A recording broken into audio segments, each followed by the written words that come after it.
दोस्तों, मैं हूं कमर शीमा और दोस्तों जिस तरह के आप देख रहे हैं मेरे साथ मौजूद हैं साजिद तारड़ साहब। तारड़ साहब, सबसे पहले तो आपके वक्त का बहुत शुक्रिया। My pleasure, thank you.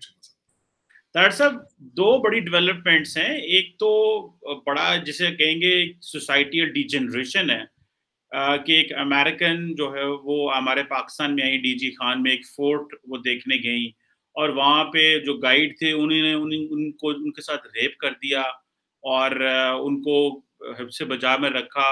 और एक जिसे कहते हैं ना मुआशरे की जो इतनी गंदी शक्ल ये कैसे हो सकती है कि हम इस मज़हब इस्लाम के भी मानने वाले हों, दर्स हम बहुत बड़े-बड़े दें, लेकिन अगर देखें कि आपका जो सोशल लेवल है, अगर आप वो देखें तो आपको पता चलता है कि आप जो अपने मेहमान हैं उनको भी माफ़ नहीं करते, और ख़वातीन जिनकी तो प्रोटेक्शन ज़्यादा करनी चाहिए।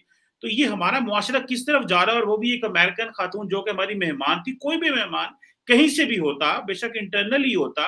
तो ये जो मुआशरे की डायरेक्शन है, आप क्या समझते हैं, ये कौन कसूरवार है इसका?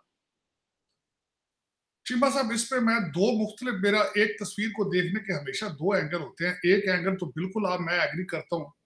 21 साल की वो खातून जो है अरबेला, एक तो देखें कि इतनी छोटी एज में आप एक ऐसे मुल्क में जा रही हैं और आप खुद टिक टाकर हैं, आप खुद जो वो बना रही हैं, जो आप सोशल मीडिया से अटैच हैं, कोई रिसर्च करके जाए वहां पे। वहां पे तो पाकिस्तानी खवातीन सेफ नहीं है, वहां पे तो बच्चे सेफ नहीं है। कसूर में आप देख लें जिस तरह जो हालतें होती रही हैं आज तक वहां पे।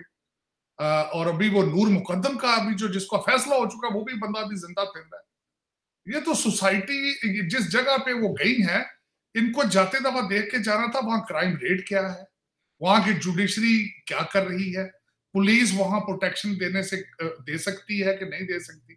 मैं बिल्कुल एक तो एंगल ये है, जिस तरह खैर मैं वो हरकत नहीं करना चाहता जिस तरह वो हमारे एसएसपी साहब ने फरमाया था लाहौर में वो मोटरवे के रेप में, कि ये खातून आधी रात को गई क्यों थी। एक तो एंगल वो है। दूसरा एंगल ये है कि हाँ, क्राइम तो हर जगह पे हो रहा है, क्राइम तो अमेरिका के अंदर भी हो रहा है। यहाँ पे भी लोग जो है प्रेडेटर मौजूद हैं जो कि बच्चियों के साथ इस तरह करते हैं, लेकिन वहां अमर बिल मारूफ नहीं होता। अमेरिका के अंदर अमर बिल मारूफ नहीं है, रियासत मदीना की बुनियादें नहीं रखी जा रही अमेरिका के अंदर। यहाँ पे तो सोसाइटी खुली सोसाइटी, लोग जिस तरह की मिनी स्कर्टें पहन के यहाँ फिर रही हैं, किसी को कोई एतराज नहीं। वहां पे आपने जब हमारा कहा जाता है कि टू नेशन थ्योरी की बेस पे पाकिस्तान की एग्जिस्टेंस हुई, और उसके बाद कहा जाता है कि जे जिहाद है, घर घर जाके ला इलाहा इल्लल्लाह का मतलब समझाया जाए, और वहां से एक बंदा एक खातून को जाके, और एक नहीं चले, मैं मान ली बात, उस बंदे ने स्टेटमेंट दी है जी कि ये सारा कुछ कंसेंशुअल था, उस लड़की की मर्जी से हुआ, तो दूसरे बंदे को साथ बैठ के वो दूसरे बंदे ने क्यों रेप किया था उसको? फिर उसकी वीडियो क्यों बनाई? अगर एक तुम्हारी उसके साथ दोस्ती थी, 5 दिन से तुम्हारे घर में रह रही थी, तुम एक होटल में ले गए हो साथ एक दोस्त को, तो वहां पे जाके आप लोगों ने ये वहां पे जो गैंग रेप किया है, वो किस तरह जो वो उसने आपको इजाजत दी थी कि उसकी वीडियो बनाई जाए? और मैं जो दूसरा एक बात बताना चाहूंगा चीमा साहब, काउच सर्फिंग जो ऑर्गेनाइजेशन है, उनका डाटा आया है कि तकरीबन 1.5 लाख के करीब उनके सार्फिन जो है वो पाकिस्तान में मौजूद हैं, जो लोगों को ऑफर करते हैं कि आके हमारे काउचेस पे आके सो, तो फिर इस तरीके से आगे से ये जो मैडम अरबेला के साथ हुआ है, ये ड्रामा उनके साथ भी किया जाए। इसका मतलब है कि 1.5 लाख सेक्सुअली जो प्रेडेटर्स हैं, they are waiting for the tourist come. अब मैं अब थोड़ी सी इसकी आपके मैं माजी में भी बताना चाहूंगा कि ये टूरिज्म को प्रमोट करते हैं, चाहे वो रिलीजियस टूरिज्म हो, चाहे ये कहते हैं शुमाली इलाका जात में आए।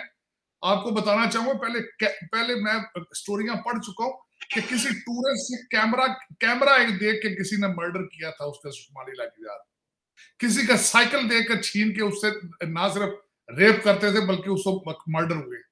तो आप चीमा साहब, उनकी बातें इनकी क्या मैंने क्या सुननी है? मुझे 1000 दफा, मैं खुद पाकिस्तान गया हूं, मुझे 1000 दफा मेरे दोस्तों ने कहा आओ स्वात चलें, चले आओ उधर चलें। मैं खुद जो पैदाइश पाकिस्तान क्यों 2 दफा सोचता हूँ वहां जाऊं, किस तरह जाऊंगा यार, वहां सर्कमस्टांसिस क्या है, लोग वहां पुलिस का कितना कंट्रोल है, वहां पे लोगों का इकानमी क्या है। जिस राजनपुर पे जहां जो कुछ हुआ, आप इकानमी का अंदाजा लगा लें। वहां पे तो लोग वैसे ही, मेरा मकसद है कि किसी को कोई मेरा उस औरत को तो रेप किया वहां पे, तो वैसे आपने अच्छी घड़ी पहनी हो तो शायद बंदा मार दें। राजनपुर की तो आपको इकॉनमी का अंदाजा ही है, जिस तरह के पंजाब से लाहौर से 50 साल पीछे है। तो उस औरत को 2 दफा सोचना चाहिए था। और खान साहब, जिस तरह खान साहब को भी इस पे कुछ स्टेटमेंट देनी चाहिए थी, कुछ बोलना चाहिए था। लेकिन अफसोस की बात है कि किसी के माथे पे बल नहीं है कि एक अमेरिकन खातून आई है और उसको जो किया गया उसका आपके टूरिज्म पर और इंटरनेशनल रिलेशंस पर और आपके इमेज को क्या नुकसान हुआ होगा। यहाँ पे ये भी मैं बताना चाहूंगा कि आपके पासपोर्ट की रेटिंग पहले ही नीचे से चौथे नंबर पर है। और साथ ये भी बताऊंगा, आप हर चीज को कंपेयर करते हैं अपने पड़ोसियों के साथ, भारत का नंबर 50वां है। तो आपकी वो चौथे से 2 पे आ जाएगी अब इस रेप के बाद, जब ये पूरे इंटरनेशनल मीडिया ने इसको घुमाना है। बीबीसी ने आज इसको कवरेज दे दी है अपनी पेज के ऊपर। अब 2-4 और media, international big media outlets इसको कवरेज देंगे तो आपकी रेटिंग पासपोर्ट की 4 से नीचे 2 पर आ जाएगी। बिल्कुल सही कह रहे हैं तार साहब। आगे चलते हैं। सियासी मामलात पाकिस्तान में बड़े खराब होते जा रहे हैं। इमरान खान ने सीधा सीधा कहा है जी एस्टैब्लिशमेंट को कि अब कौम आजाद हो गई है, अब माजी वाली चीजें नहीं हो सकती। आप क्या समझती हैं, पाकिस्तान वाकई आजाद हो गया? तारड़ साहब, ये जो इमरान खान कह रहे हैं, ये हुकूमत में थे 3 माह पहले तो ये कहते थे हम कैद थे, हमारे हाथ बंधे हुए थे, फैसले कोई और करता था। अभी कह रहे हैं कि पाकिस्तान आजाद हो गया। जब ये ऑपोजिशन में आते हैं इनकलाबी हो जाते हैं, जब ये हुकूमत में जाते हैं तो ये जो सीटी बंद हो जाती है ना जी। तो ये क्या मसला है, पाकिस्तान आजाद है तार साहब? नहीं, मुझे चीमा साहब इतराज है। अभी खान साहब ने जो अपने फेवरेट चैनल पे जो उन्होंने कौम से खिताब किया, बिल्कुल वजीर आजम की तरह, बिल्कुल उसी तरह पीछे 2 झंडे लगे हुए थे। और मैं यहाँ बताना चाहूंगा, खान साहब ने जब से इस्लामाबाद से वजारत उस्मा छोड़ के निकले, एक भी प्रेस कॉन्फ्रेंस नहीं की। मतलब ये था कि अपने फेवरेट हैंड पिक्ड जर्नलिस्टों को सामने बिठा के प्रेस कॉन्फ्रेंस को मैं प्रेस कॉन्फ्रेंस नहीं मानता। और दूसरा, किसी अच्छे जर्नलिस्ट को अभी तक इंटरव्यू नहीं दिया। अफसोस की बात तो ये, अब कॉमेडियंस को दे रहे हैं इंटरव्यू। कॉमेडियंस जिनका शो है ही नहीं है पॉलिटिकल, उनको इंटरव्यू दे के तो खान साहब अभी तक फेस नहीं किया उन्होंने। अभी तक एक भी गलती नहीं उन्होंने मानी। आज जो मैंने उनकी तकरीर देखी, जो मुझे फिर वही लगा है। अब मैं एक छोटी सी मिसाल आज मैं देना चाहूंगा। आज इटली में भी तहरीक अदम एतमाद के जरिए वज़ीर आज़म ने इस्तीफा दे दिया। आज मैंने बताया था, और उसका कोई प्रोग्राम नहीं है कि इटली के तो टुकड़े 3 हो जाए। उसका बिल्कुल कोई प्रोग्राम नहीं है वो। और बोरिस जॉनसन ने भी रिजाइन दे दिया था वो। और इंग्लैंड के भी टुकड़े 3 नहीं होने वाले। मुंबई के अंदर शिवसेना की गवर्नमेंट गिराई गई है, वो भी आग लगाने को नहीं फिर रहा वहां पे जो है। लेकिन ये कि हमारा जो नौरतन है, हमारा अनोखा लाडला है, जो खेलने के लिए चांद चाहता है, वो कहता है अगर मैं नहीं तो पाकिस्तान खपे। अब मैं आज की तकरीर का मुझे सबसे बड़ा जो उन्होंने मुझे जो अजीब सा लगा, खान साहब ने खुद एडमिट किया, कहते $250 का हो गया। तो करने वाले कौन है? आप खुद हैं करने वाले। आपकी वजह से $250 का हो रहा है, क्योंकि आप चाहते हैं कि पाकिस्तान श्रीलंका बने। आप चाहते हैं कि इकॉनमी ठीक ना हो। आप चाहते हैं कि पाकिस्तान के टुकड़े इस तरह हो ताकि हुकूमत आपको मिले। खान साहब, आपकी इंटेंशंस है। खान साहब का जो दूसरा मुझे एतराज था आज की स्पीच पे, उन्होंने आज अल ऐलान कहा है कि इस चेयरमैन इलेक्शन कमीशन के नीचे हम इलेक्शन नहीं लड़ेंगे, हम बाइकाट करेंगे। खान साहब ने कई मिसालें उसमें दी हैं। हम फलां जगह इसने हमें धोखा दिया, फलां जगह इसने। खान साहब, आपका फॉरेन फंडिंग के केस का फैसला है, सारी कौम इंतजार कर रही है, मैं भी इंतजार कर रहा हूं। और खान साहब, फैसल वाडा को आपने किस तरीके से प्रोटेक्ट किया? पहले उसकी सीट गई एमएनए की, फिर आपने उसको सेनेटर बनाया, और फिर उसकी फॉरेन नेशनैलिटी को किस तरीके से डिले करते करते 3.5 साल उसने अपना सारा कुछ एंजॉय किया। खान साहब, वो भी तो आपने किया, करवाया था। और खान साहब, सबसे पहले इलेक्शन कमीशन चेयरमैन को छोड़े। खान साहब कहते हैं मैंडेट। खान साहब, आपका 2018 का इलेक्शन तो खुद का ठीक नहीं था। आपको तो खुद जिताया गया था। आपको तो आपकी सारी कैबिनेट कहती है कि आपको सर के ऊपर हाथ रख के लाया गया था। खान साहब, जब पिछले इलेक्शन ठीक नहीं है तो अगले इलेक्शन, खान साहब बार बार अपनी स्पीच में कहते रहे मुझे मैंडेट था। मैंडेट तो आपका था ही नहीं, मैंडेट तो एस्टेब्लिशमेंट का था जो लेकर आपको आए थे। आपका कौन सा मैंडेट था? और दूसरा, खान साहब, आप ये बताएं, आपके लिए तरीन साहब जहाज भर भर के नहीं लोगों को लेके आते रहे? मेरी समझ से बाहर। आज खान साहब ने कह दिया जो टर्की भगा दिया किसी को, ये हो रहा है, वो हो रहा है। खान साहब, आपने जो आपको वोट दे, आप कहेंगे इसका जमीर जाग गया, दूसरे लोग कहते हैं ये करोड़ों में बिक गया। तो ये आप इसी का हिस्सा हैं, इस गंद का हिस्सा है खान साहब। आप अपने आप को इस वक्त सऊदी ना समझना शुरू कर दें। आप you belong to Pakistan, you belong to this mess, you are part of this mess, you have done a mess. आज खान साहब ने जो आखिरी जो मुझे सबसे ज्यादा एतराज है, खान साहब ने कहा है कि मुझे 3.5 साल एहतसाब करने नहीं दिया गया। जाहिर है जिन लोगों ने आपको इलेक्शन जितवाया था, हुकूमत तो उनकी होनी थी। आप अगर बाशऊर और बाकिरदार लीडर होते तो रिजाइन कर देते ना। ये जी मेरा मैंडेट डिलीवर नहीं करने दिया, ये रेजिग्नेशन पड़ा है। आपको जो झोली में बिठा कर लेकर आए थे, आप उन्हीं के साथ उनके साथ खेलते रहे हैं। आप उनके साथ बिल्कुल आओ मिलके सब खेलें। और आपके बच्चे जमूरे जितने ये लौंडे लपाड़े ये पैसे बनाते रहे हैं। खान साहब रिंग रोड अभी दुनिया भूली नहीं है, अभी कई और ऐसी चीजें हैं जो लोग अभी नहीं भूले। आप क्या एक तो अपने आप को जो आप खान साहब ये समझना शुरू कर देते हैं कि you are larger than Pakistan, you are part of Pakistan. आप बार बार कहते हैं इनके पैसे बाहर पड़े हैं, आपके तो बच्चे भी वहीं पड़े हैं जहां इनके पैसे पड़े हैं।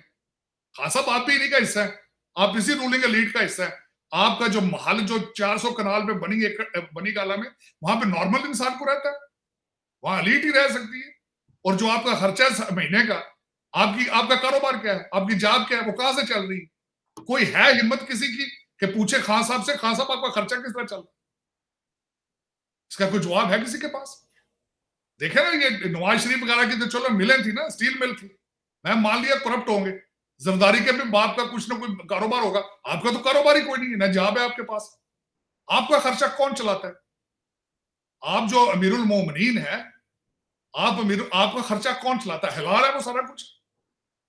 और जो महल है बनी गाला का, वो हलाल है सारा कुछ, जो कि नजायज तजावजात में के अंडर आता है।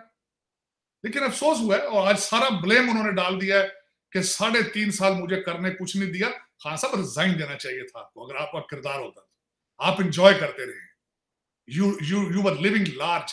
आपने हेलीकॉप्टर सरकारी को इस तरह घुमाया जिस तरह लोग ऊपर पे बैठते हैं। खान साहब आप बिल्कुल ये इस तरह की स्पीचेस जो है कौम को बेवकूफ ना बनाया करें। लोग अभी कुछ है पाकिस्तान में ऐसे जो रोटी मुंह में डालते हैं, नाक में नहीं डालते। तो ये बिल्कुल खान साहब मुझे इतराज था। और दूसरा जो कुछ भी हो रहा है ना चीमा साहब, मैं जो कुछ भी कर रहा है इसके समग्र पाकिस्तान में, मैं एक सबसे बड़ा ऐलान करता हूं, किसी के पास कोई मुआशी प्लान नहीं है। No road map to rescue Pakistan, no road map.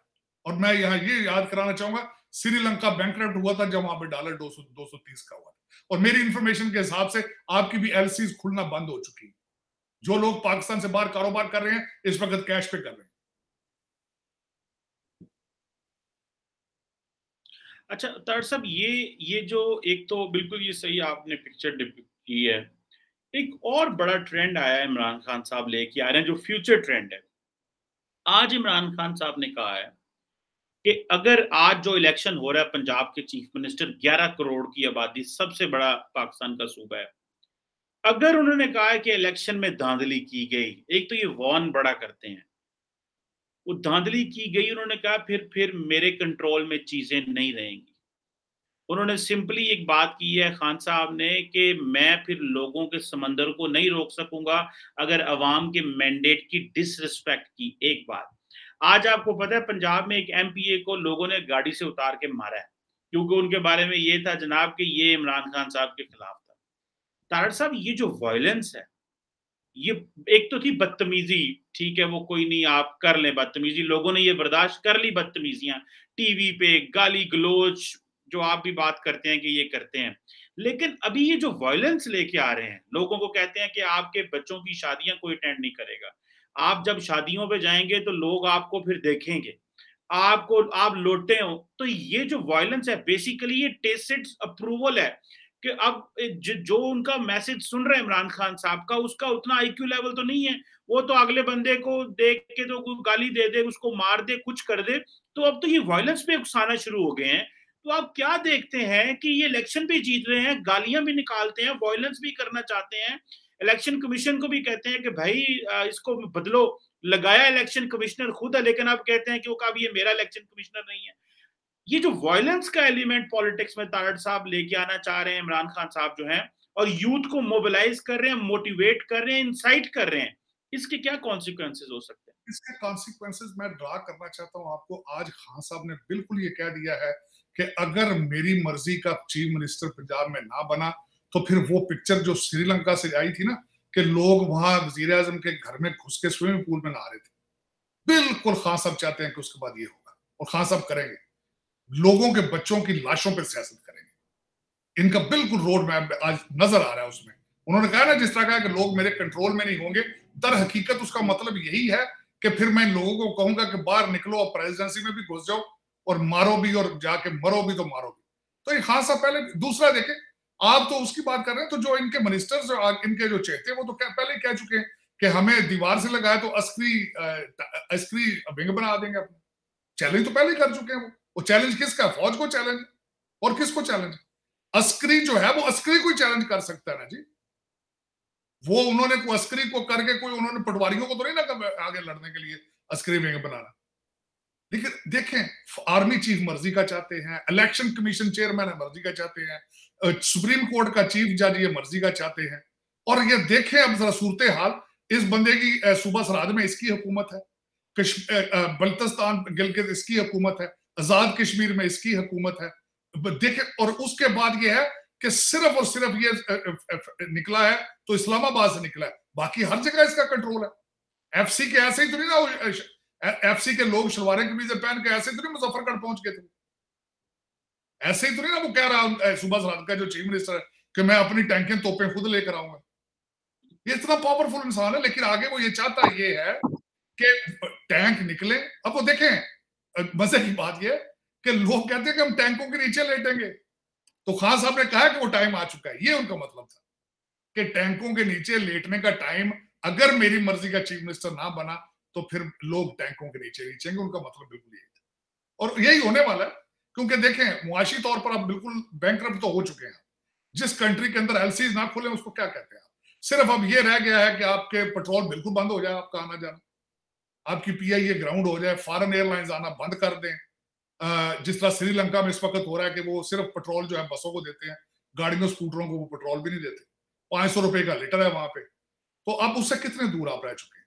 और दूसरा, आज तक मैं ये कहता हूं किसी ने बात नहीं उठाई, जब डॉलर बढ़ता है आपके कर्जे किस स्पीड से बढ़ते हैं। जो कर्जे आपने लिए हैं, जो माजी में आपने कर्जे लिए हैं, आप किस स्पीड से नीचे जाते। आज मैं 2-4 चीजें बताना चाहूंगा।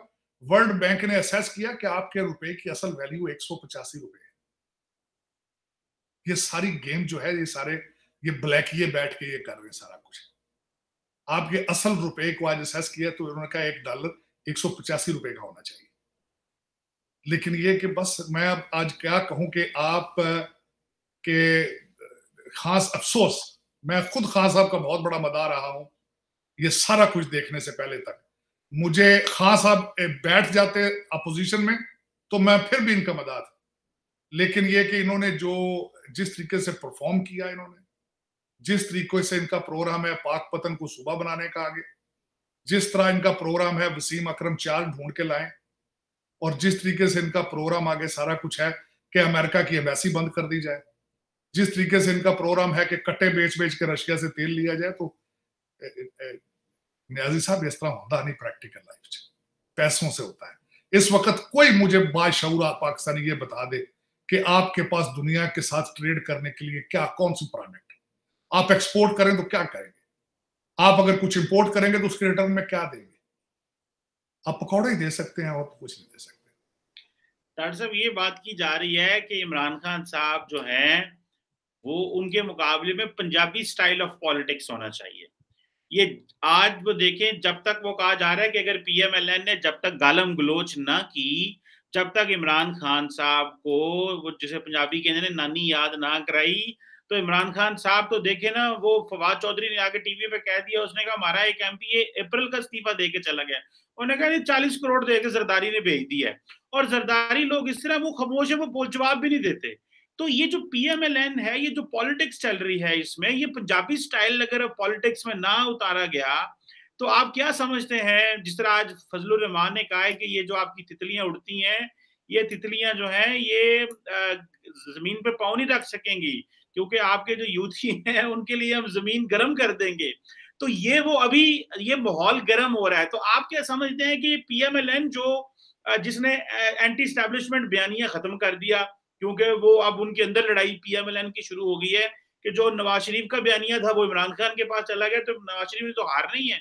तो आप क्या समझते हैं, ये एक आखिरी सवाल मेरा आपसे है कि क्या आप क्या समझते हैं कि अगर पॉलिटिक्स में तेजी लाई गई और पंजाबी स्टाइल ऑफ पॉलिटिक्स अपनाया गया जो कि पंजाबियों का है, तो तभी अब इमरान खान को टैकल कर सकते हैं, या कि इसी तरह ही कि वो गालियां देंगे और ये खाते रहेंगे? नहीं, डेफिनेटली मैं मुझे एतराज है इस चीज पे।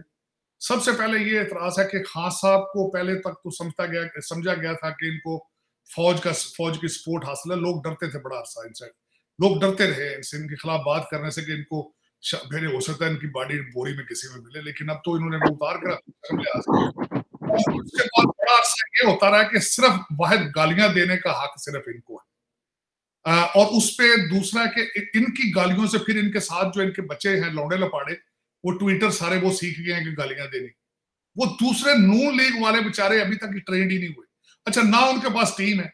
अब मुझे ये बताएं, इन्होंने 1300 बंदा हायर किया सुबह सरहद में, जिसको 25-25 हजार रुपए तनख्वाह देके सिर्फ ड्यूटी ये है कि सारा दिन ट्विटर के ऊपर हैशटैग लगाओ और गालियां निकालो। नून लीग, उनको पता नहीं है कि हमने इनको काउंटर किस तरह करना, पता है उनको। अब असल में दो चीजें हो रही, अगर कल चीफ मिनिस्टर बनता है पीटीआई का और फेडरल गवर्नमेंट ये असेंबलियां अपना टाइम पूरा नहीं करती, तो मेरा मशवरा है मरियम नवाज साहिबा और शहबाज शरीफ साहब को कि अपने वन वे टिकट लेके लंदन में जाके बैठ के प्रॉपर्टी का काम करें। उसके बाद नून लीग का कोई फ्यूचर नहीं। मैं माजी में कहता था कि नून लीग क्या है, नून लीग का होल्ड लाहौर के आसपास 8-10 जिलों में इनका होल्ड है। आज वो होल्ड खत्म होता नजर आ रहा है, खत्म होता नजर। और उसमें उसकी वजह यह है कि आपने बिल्कुल कहा कि नवाज शरीफ का जो बयानिया था एंटी एस्टेब्लिशमेंट, वो पकड़ लिया है हमारे जो मौलाना है इमरान नियाजी साहब, उन्होंने पकड़ लिया। आज जो अल्फाज उन्होंने मौलाना फजलुर रहमान के लिए जो उन्होंने किए, या जब वो मैं मुझे दुख होता था खासकर कि अमीरुल मोमिनीन जो हमारे जो है अमर बिल मारूफ वाले, जब भी हमजा का नाम लेते थे साथ कुकड़ी कहते थे। हर जलसे में जब मौलाना का नाम लेते थे साथ डीजल कहते थे। शहबाज शरीफ का नाम रखा हुआ था चेरी ब्लॉसम।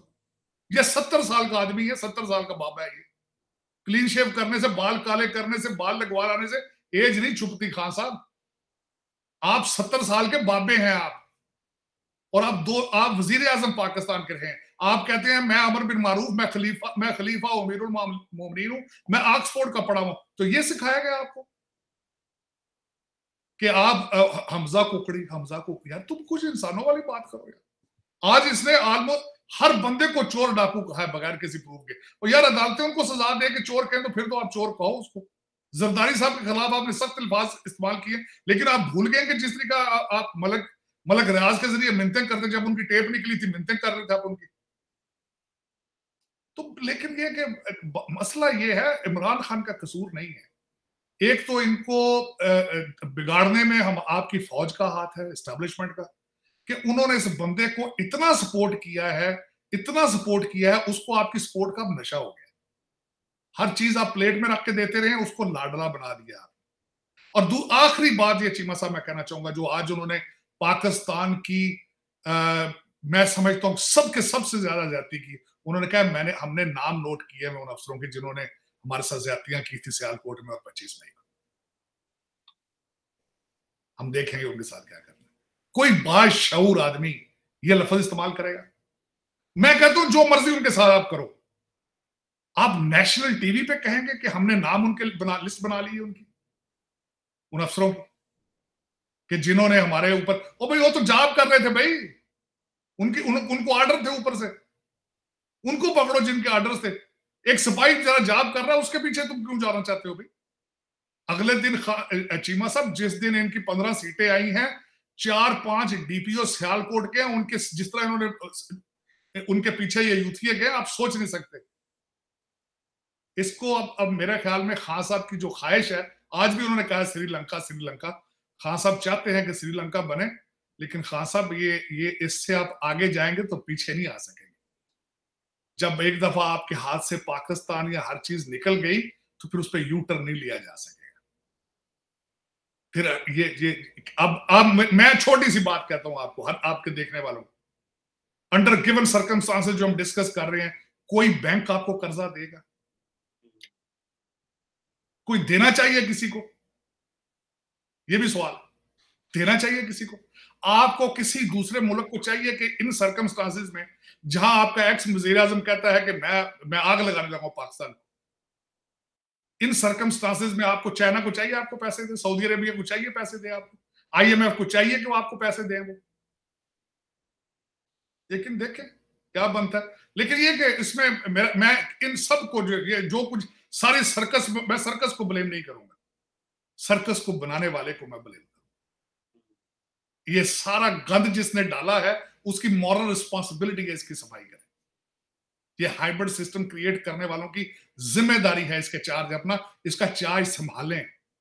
जो लेकर आप आए थे ना, जिसको प्लेट में रख रख के देते थे, MNA उठा उठा के लाते थे, MQ वालों की मैंने अगले दिन पिछले दिनों पढ़ी, वो कहते हैं हम हैरान हैं, हम बड़ा अरसा वेट करते रहे क्योंकि हम तो कालों पे ऑपरेट होते थे, हम तो कालों पे ऑपरेट होते थे, अब काले नहीं आती, हम परेशान, हम बोर हो गए। ये उनकी जिम्मेदारी है भाई, जिन्होंने ये सिस्टम क्रिएट किया है। वो तो न्यूट्रल हो गए हैं दरअसल। आज भी नाम लिया खान साहब ने न्यूट्रल्स का, कहते हैं मैंने न्यूट्रल्स को कहा था ये मुल्क तबाह हो जाएगा। शाबाश। और तुम्हारे पास कौन सा इकोनॉमिक्स की, तुम्हारे पास कोई PhD है जो तुमने बचा रहे हैं? तुम्हारे पास ऐसी कौन सी प्रोडक्ट है तुमने अभी यहाँ पे IT का इनकलाब लेकर आ जाओगे? ये ट्विटरों पे मुल्क नहीं चलते खान साहब, यूट्यूब पे नहीं चलते, रोटी पेट्रोल पे चलते हैं ये। आप एग्रीकल्चर कंट्री है और व्हीट इंपोर्ट करना चाहते हैं रशिया से, कुछ शर्म करो तुसी। एग्रीकल्चर कंट्री है। और खान साहब ने, मैं कहता हूँ, खान साहब ने कहा जी मेरे दौर में तो रियल एस्टेट लोगों ने, सोसाइटियों वालों ने बड़ा पैसा बनाया। वो खान साहब तो एग्रीकल्चर लैंड तो सारी खत्म कर दी है। 6000 इनलीगल हाउसिंग सोसाइटी अभी पाइपलाइन में है। कभी सोचा कि ज़राअत कहां से आएगी? गंदम आप रशिया से लेंगे तो किस तरह लेंगे? आप अंडे देकर लेंगे जिस तरह आप कहते हैं मुर्गियां पालो। चलो खान साहब, मैं तो चीमा साहब देखें, दो चीजें जो मैं सारा कुछ पढ़ता हूँ, सारा कुछ देखता हूँ, दिल खून के आंसू होता है। तकरीर से सुनता हूँ तो दिल खून के आंसू होता है। और देखें आज दूसरी बात, आसिफ जरदारी साहब की दूसरी मुलाकात शुजात हुसैन से हो रही है अभी। वो भी जो कुछ भी, लेकिन जो भी है, किसी के पास पाकिस्तान का कोई सोल्यूशन नहीं है, कोई मर्द मोमन नहीं है। कोई मर्द मोमन तो एक ही चाहिए होता है कौम में, वो मुझे नजर नहीं आया। हम तो फिर वो चीमा साहब माजर होकर यहाँ बैठे हैं और दिल इसलिए रोता है कि बांग्लादेश भी आगे जा रहा है और भारत बहुत आसमान की बुलंदियों में जा रहा है और हमारा DNA सेम है, DNA सेम है। DNA सेम, सही कह रहे हैं। दरअसल ये पॉलिटिक्स जो आज भी मुझे पता चला है कि पाकिस्तान ने जो गंदम का सौदा कहीं से किया है, वो अगर हम भारत से इंपोर्ट करें तो बड़ी सस्ती मिलती है हमें, लेकिन हम क्योंकि वो अपनी दुश्मनी में कायम है और वो नहीं करना चाहते और हम बाहर से गंदम इंपोर्ट कर रहे हैं, यही हमारे लिए बड़ी शर्म की बात है। और जो पंजाब की सारी फूड बास्केट है, जहाँ से सारी गंदम होती थी, वहाँ पे जिस तरह आपने कहा कि सारी हाउसिंग सोसाइटीज़ हैं, और जहाँ पे मैं गाँव में रहता हूँ, मेरे गाँव के इर्द-गिर्द भी अब हाउसिंग सोसाइटीज़ आ गई हैं और लोग जो हैं वहाँ से माइग्रेट हो रहे हैं, सारा सोशल स्ट्रक्चर टूट रहा है। एनी हाउ पता नहीं लीडरशिप हमारे साथ क्या करने वाली है। अल्लाह ही पाकिस्तान का हामी नासिर हो। और ये इमरान खान साहब हैं जो कि सबको जिन्होंने आगे लगाया हुआ, पूरे एस्टैब्लिशमेंट को भी आगे लगाया, सियासी जमातों को भी, मीडिया, और सब उनके साथ जो है ना वो लाड़ियां कर रहे हैं जैसे ना। और चीमा साहब, आपने तो लाहौर में एक MPA का वो जो दूसरी वीडियो वायरल हुई पड़ी है, झांकी अंदर जो MPA के कपड़े फाड़ के, जी लोग तो बिजनेस बचा के, इतना खौफ इस बंदे का बन चुका है कि मैं हैरान हूं कि ये क्या इसने कर दिया पाकिस्तान। पाकिस्तान की फाउंडेशन हिला के रख दी, जड़ें काट दी इसने बिल्कुल, और सोसाइटी को बिल्कुल नेगेटिविटी और हर चीज के पीछे ले गया। और डायरेक्शन सारी अफगानिस्तान की है, क्योंकि मजहबी, क्योंकि ये सोसाइटी ऐसी नहीं रही है, मजहबी है। इससे आगे ये ताबीज दिया करेंगे और फूके मारा करेगा लोगों को, देख लेना, इसका यही होगा। चले ये क्या करते हैं हमारे साथ, ये तो वक्त बताएगा, लेकिन फिलहाल तो डॉलर जो है वो 227 पे चला गया और इकोनॉमी जो है वो फ्री फॉल पे है। Thank you very much Sahid साहब, sir, for your time and for your valuable comments. बहुत मेहरबानी।